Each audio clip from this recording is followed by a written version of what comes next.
A historic visit by President Al-Sharaa to Washington, D.C. is happening over the coming days. He will be meeting with President Trump for the first time in the U.S. Capitol. The first time in 80 years, a Syrian president has done so. Here is our Syrian Forum Senior Advisor for Advocacy in D.C., Wa'el Alzayat, to share more about this visit, its significance, and what to expect. Hello, I'm Wa'el Alzayat, Senior Advisor to the Syrian Forum. This weekend will be a historic first for Syria and the United States. While there are many issues to be discussed in these meetings, what we have heard is that the President Al-Sharaa will be meeting with not only the White House, but also possibly with members of the Congress, of the intelligence community, of the State Department, and other parts of the U.S. government.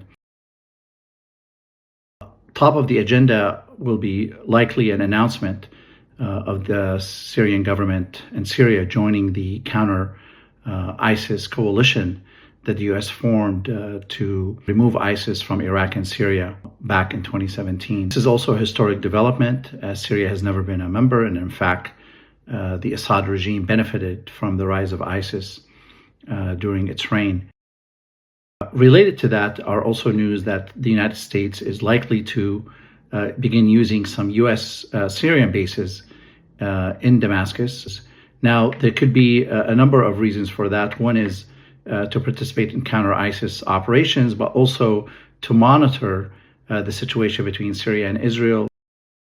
It's likely that some announcement will also be made in this regard. Announces a de-escalation or a deconfliction between the two countries, some sort of a non-aggression pact, promising both sides not to be attacked by the other. Another issue that's going to be discussed is certainly the last remaining significant sanctions on Syria.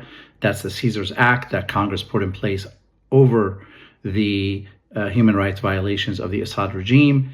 Obviously, that's no longer the case, and there are efforts to get Congress to lift these sanctions. These sanctions are still preventing the international financial system, particularly U.S. banks, from engaging with the Syrian economy, and that's absolutely needed for Syria to recover. All in all, this is a historic visit. These are exciting times. Many of us never imagined we would live to see them, but here they are, and obviously we wish all the success to the Syrian delegation in support of a stronger, enduring U.S.-Syria relationship. Be sure to watch out for our posts next week analyzing the outcomes of the visit.